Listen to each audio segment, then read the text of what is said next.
So, so what are some of the tools you can use to increase sales velocity? Well, first and foremost, having good data is really important. And a lot of companies struggle with having complete data um, and information about their customers. And there are a number of great tools. I think we all know Zoom Info is probably one of the best if you're doing both outbound calling and email. Not only because they have a lot of data, but because the data is accurate, and they've combined a number of different tools through acquisition the last few years. So they have really a data intelligence platform. There are other tools out there that are that can help out, and there's different data sets and things like that depending on the industry. But having great data with all the campaigns we worked on, Connect Leader and 3 other companies, data accuracy and completeness is almost always the #1 factor if the program's going to be successful.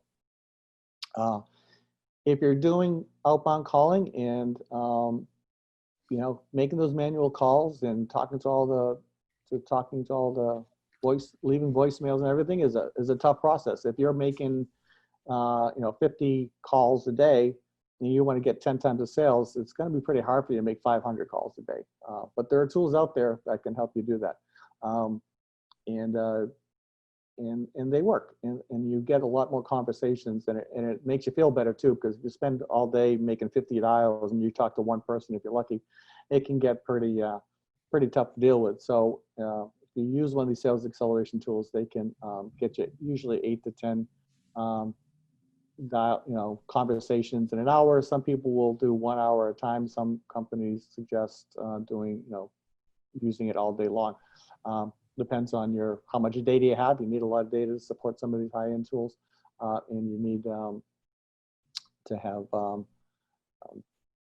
the people trained who can deal with that speed. But the nice thing with the outbound dialing tools is that your own salespeople are doing the sales. So if you have a technical product, sometimes we've had software companies who've outsourced their lead generation process, and they complain about the quality of appointments and leads that are set up, and you want your own people to do it. If you're medical product or something that's scientific product that's real technical, this is a tool that can help your salespeople do more.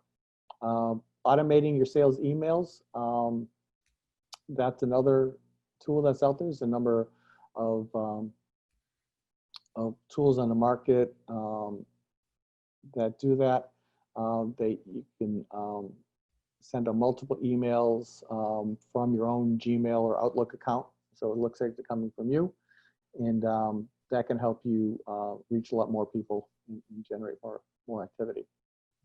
And automating your social selling, using LinkedIn and Twitter and Instagram and Facebook, depending on the market you're in.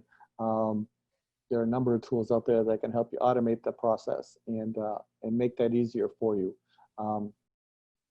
And if you do it right, people aren't aware that it's a software tool that's sending them out, right? You write your emails and your email messages correctly.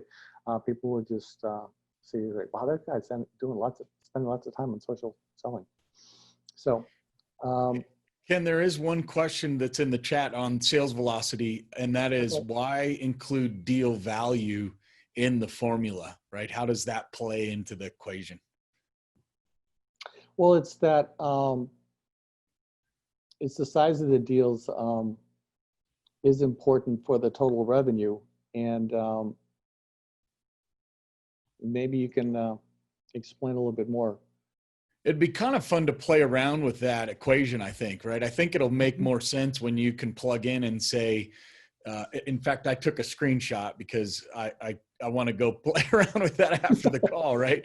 Sales velocity. So let's say you've got 10 opportunities at $10,000 each and you close 30% and your sales cycle's 4 weeks.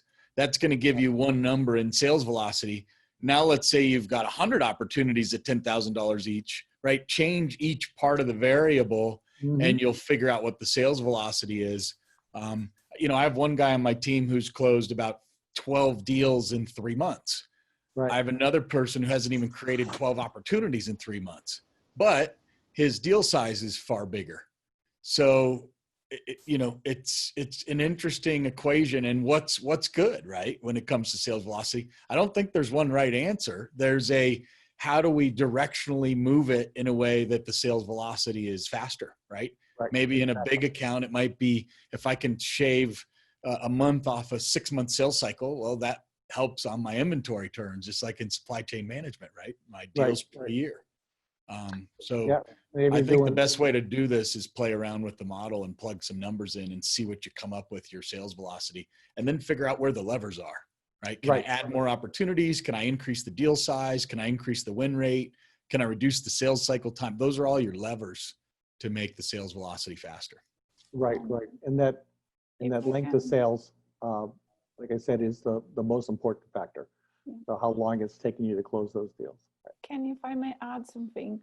Sure. One thing that I've seen in a Harvard Business Review study, in terms of how you could pivot during a crisis, one of the advices to increase sales velocity was to decrease this deal size.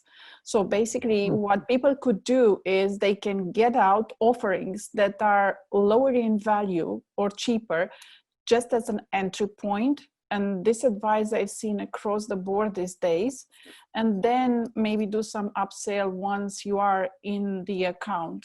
But I think that the deal value is very important with sales velocity. As you both mentioned, the bigger the deal, it's probably going to be longer sales cycles and so on. The smaller the deal, of course, you're going to have a much faster or let's say the velocity will be a factor of 10 if the deal is smaller. Very, very good point.